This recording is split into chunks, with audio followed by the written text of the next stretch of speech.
Hey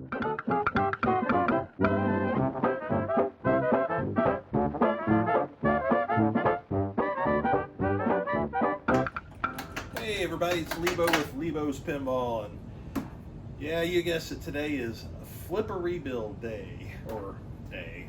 It shouldn't take all day to do this, but we are going to do a thorough job on this. The flippers on this game are, they're just kind of junky. I don't know how to put it. I mean, they're sort of weak.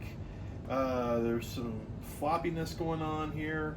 And we're going to dive in. I'm going to show you here what I'm going to do. I'm going to replace basically everything that's in the mechanism of the whole flipper. So it's going to get new plunger linkage, little pawl, the spring.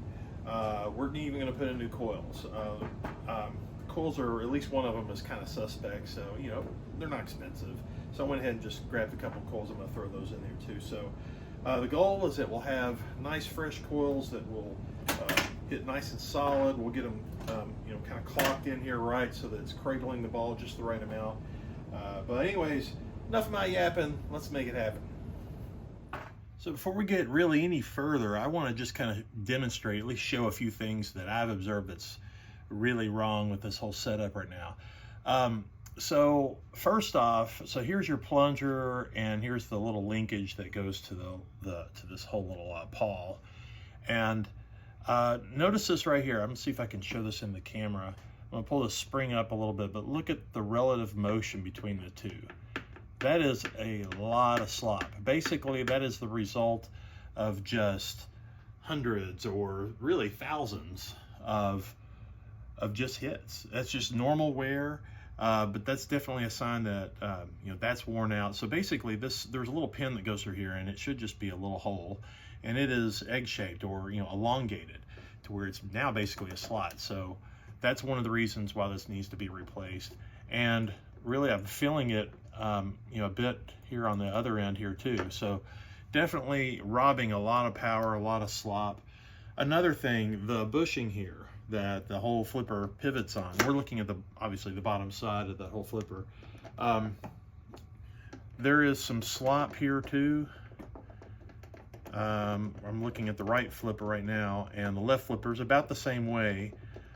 So that will get replaced. Here's our end of stroke switch. So that's part of when we set this up, we'll need to set that to where it's opening just at the right time. And of course this coil is going to get replaced. But yeah, the other reason, the coil, it feels a little like it's binding inside the coil.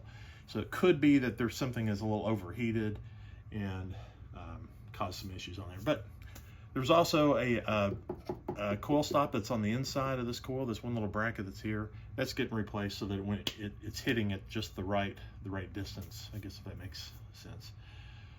Those tend to flare out after they get hammered so many times. So. All right, the other thing I'm going to do is, you don't have to do this, but since I've got the rotisserie, I'm going to pull the playfield back out, set it back up on there. It's just so much easier and honestly more comfortable to work on stuff like this when you got it set out on the rotisserie. So I'm going to do that. A little bit of work to go pull it back out, but it's worth it. I don't have to do that. I could do that here, especially if you're in an arcade or at somebody's house or something. You'll end up just having to do it right here. But I'm going to go ahead and pull this out and make life a little bit easier for myself. And here we are back on the rotisserie. So nice to have this. Flip it around, and we're going to get started on this one here. It's just since this one's close, you can look at that. Golly, yeah, this one's in rough shape.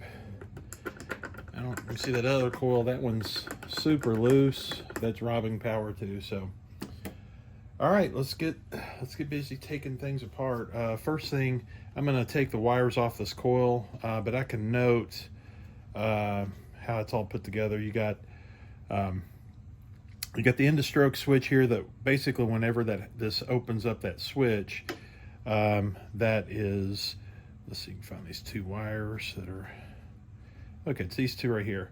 So when the switch is closed, these basically are shorted together so that you just have power that's it's just basically going from here, was it here to here, or maybe yeah.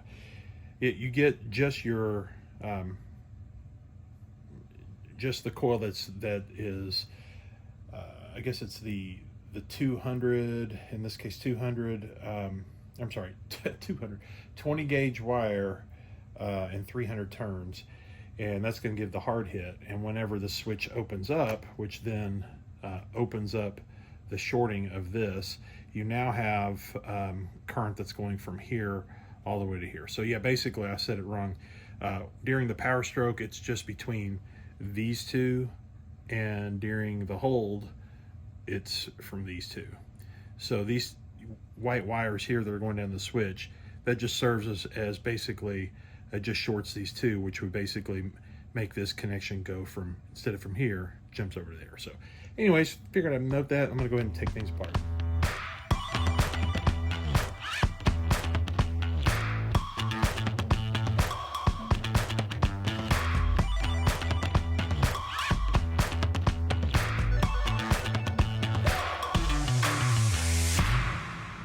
So we got everything out. Let's just take a look at some stuff here. So here's this coil stop, and you know, the thing that's interesting on this, look at all those little marks. I think this has been out and someone's probably filed things down before. You know, I mentioned earlier these coil stops, they tend to kind of flare out a little bit over time, and I think this one was probably attempted to try to salvage it.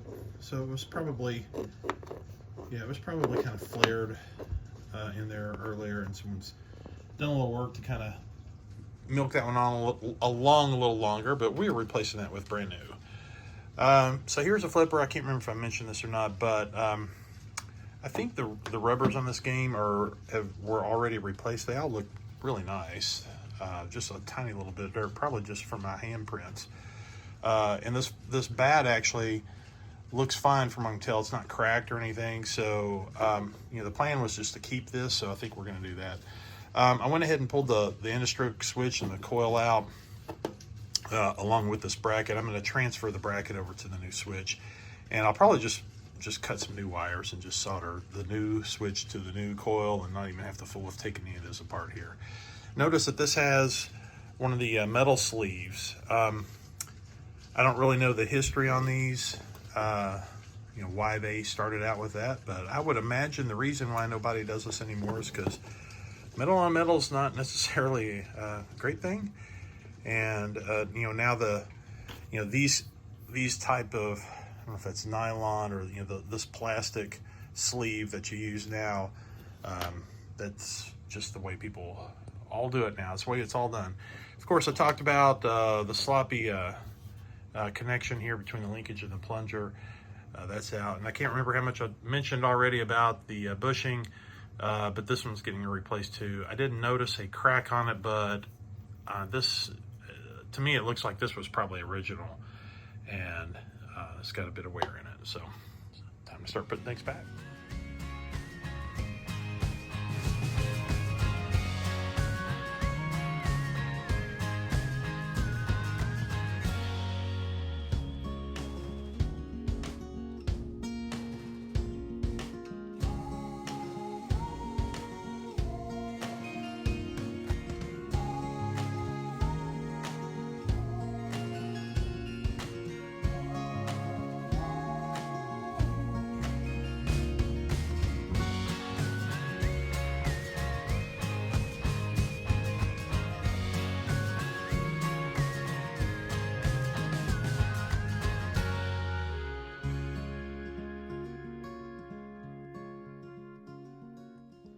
All right, well, we've got everything all put back together. In fact, I went ahead and I've done the other flipper as well. I didn't want to bore you guys too much with everything, too much recording, but let's just kind of focus in on what I did here, and it applies to both coils, or both flippers.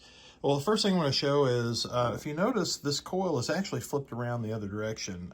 The way that it was originally, all the wires came in onto this whole little panel side or whatever. It was flipped around, you know, 180 degrees, and it was on this side. Well, the reason that I flipped it this way is that it takes all this connection kind of away from the proximity of what I call like the impact zone. So this plunger, every time that it hits, that click that you're hearing is actually this metal plunger that's hitting the coil stop in here. And so there's kind of a bit of a harshness and impact that happens here. And just kind of a recommendation that's been passed along to me is just try to move that side of the coil away from that. So flip it around, it's going to function the same. So that's one thing that I did. Another thing I want to mention here is notice that when I mounted this coil in, there's no real movement this direction. It's nice and firm. That will help retain as much power as it can do. Another thing, take a look at the end of stroke switch. That's another thing to watch for. When it opens up here, the gap should be at right about that. I think it's about 1/16 of an inch or so, maybe 1/8. You don't want it real wide because that's just going to limit, the actual power stroke. And you don't want it real narrow either because it's going to do some weird, kind of not machine gunning, but kind of like that. It does some weirdness. So there might still be a little bit of finesse once I get the game up and playing. And last thing I wanted to mention was just the position of the flippers. So I've got them right now. This game doesn't have really any guides. Sometimes there's like a little pin or something, and this, well, actually, now I think about it, it does actually have a little point right here. Maybe I overlooked it. It looks like it's pretty much right on it. But normally you could take a toothpick or something and put it right down in that hole and let the flipper rest on it. And it's pretty close actually to that point. But the idea is you want to have this just up enough to where when the ball comes down, you can cradle the ball. You don't want it way too much because that's just kind of weird.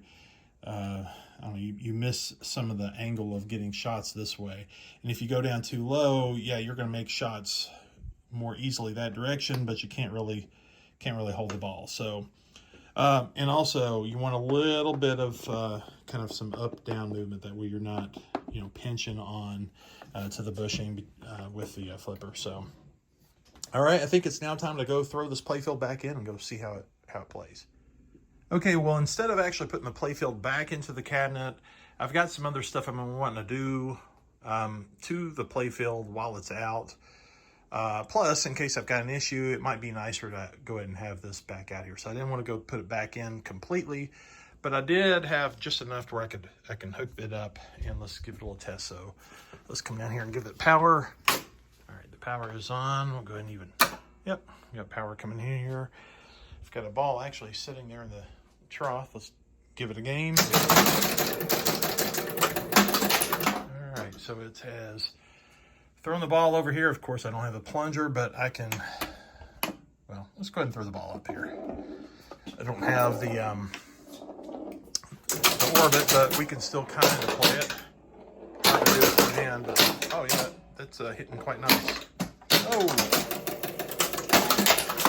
It's hard to hold the camera and get the ball out and play at the same time. I can only hit one flipper for now, so, but flippers seem to be good. The only thing is that these older styles, that bounce, that's just kind of part of the design. Let me take this ball back up, but the way that the springs are in the plungers, it's not quite as good of a return. And the newer WPC games have got an extension spring on the side that flips it back. I don't know that I can really retrofit that on these, but it seems to be working good. So folks, I think that's good enough for one installment for now, and we'll see you guys next time. Thanks for watching.